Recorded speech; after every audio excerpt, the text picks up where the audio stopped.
देश में लद्दाख के जो सोनम वांगचुक है उनके बारे में बहुत कुछ बात चल रहा है। लोग उसको निर्दोष भी बता रहे हैं, वैज्ञानिक भी बता रहे हैं। आज राहुल गांधी का जो चलाया हुआ है जेड, उसका भी अग्रिम पंक्ति में स्वागत किया जा रहा है। लद्दाख में जो तोड़ फोड़ किया वो जैन जी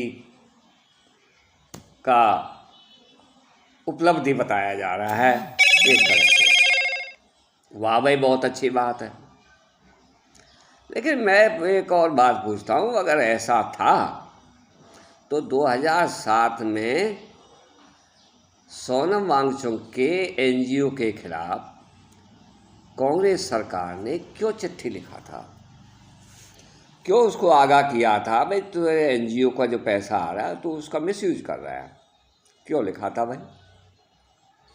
दूसरा ये और बात है, खटकती है, जब अभी लद्दाख में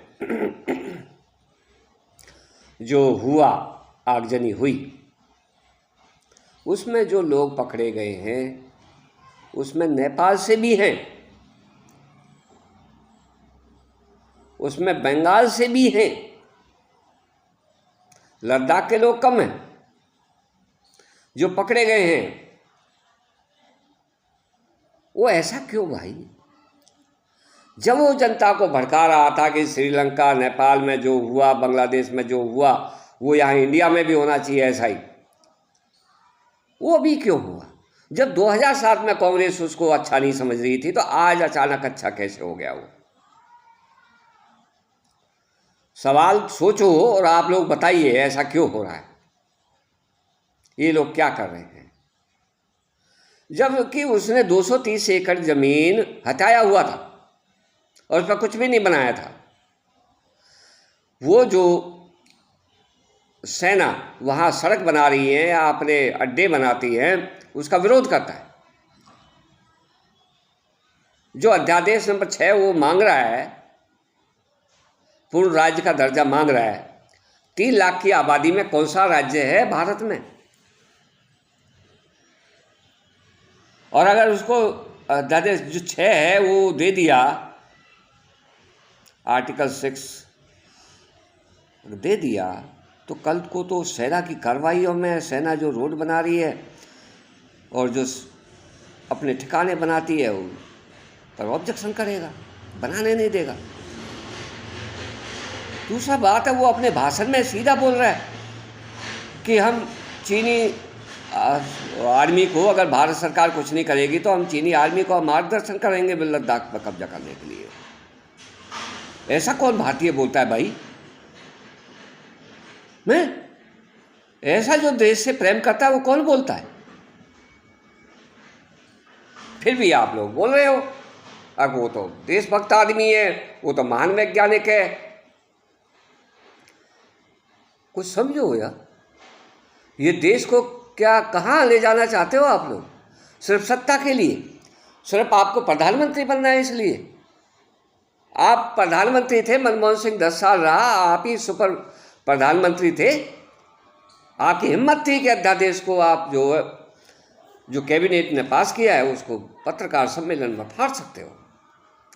आज तक किसी का हिम्मत नहीं हुआ है इस देश में, किसी ने नहीं फाड़ा। जो राजीव गांधी 400 सीट से प्रधानमंत्री बना था वो भी नहीं किया भाई ऐसा, लेकिन उसका बेटा ऐसा कर सकता है। उसके बेटे के राज में यासीन मलिक, जो कश्मीर का हत्यारा, बेचारा कश्मीर है, उसको कश्मीर का बापू का उपाधि दे रहा था। उसको प्रधानमंत्री के साथ डिनर किया जा रहा था, प्रधानमंत्री से हाथ मिला रहा था। अगर प्रधानमंत्री उस आदमी से हाथ मिला रहा था तो वो जो सरकार है प्रधानमंत्री की, वो सेना को मरने के लिए क्यों छोड़ दिया था? उसने सेना के अफसरों को मारा है, सेना की पत्नियों को मारा है। उसने वहां के जो हिंदू थे उनको वहां से भगाया है, मारा है, उनकी महिलाओं के साथ नाजायज हरकतें किया है, फाड़ दिया है। बीच में से दो टुकड़े कर दिया है, उनकी छाती काट दी गई है। वो प्रधानमंत्री से हाथ मिला रहे। आखिर चाहती की थी राहुल गांधी की सरकार? आखिर राहुल गांधी चाहता क्या है इस देश के साथ? ये आप लोग सोचो। सोचना तो आपको पड़ेगा एकदम, जब आपके ऊपर बीतेगी तब सोचना पड़ेगा। वो खड़के जिसके माँ बाप को मार दिया गया था, से भाग करके जान बचाई थी, एक समुदाय ने कर दिया था उसके साथ, वो आज उन्हीं का समर्थन कर रहा है। हम इतने गद्दार हो गए, अपने दर्द की असलियत को भी भूल गए। सब किस लिए? सत्ता के लिए, पैसे के लिए। हमें चंद टुकड़े पैसे का कहीं से मिल जाए तो हम बिक जाएंगे।